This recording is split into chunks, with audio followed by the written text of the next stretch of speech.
Good question. So let's talk about this.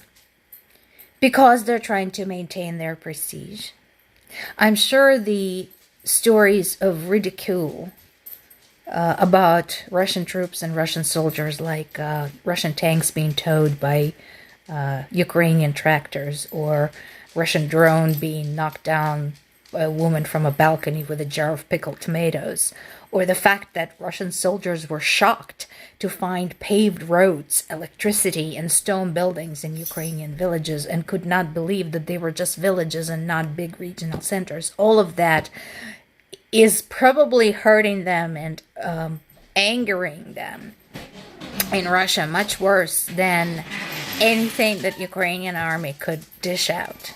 So they have to keep going to maintain their prestige to the bitter end, no matter what happens next. Now, an even better question is, why did they start?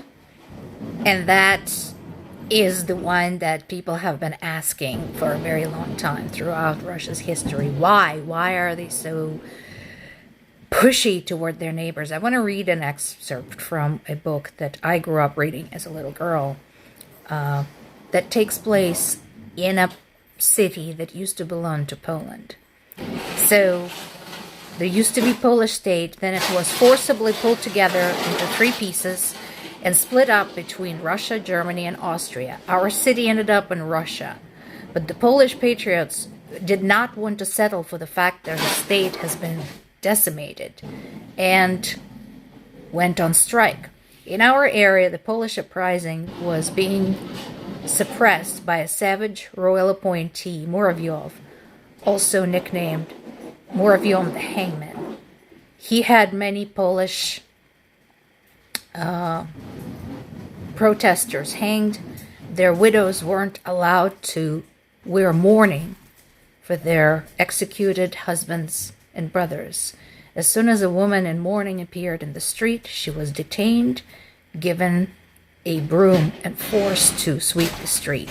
At the same time, Polish university was closed, Polish theater, Polish schools, and children who went to now the only available Russian schools were forced to only speak Russian.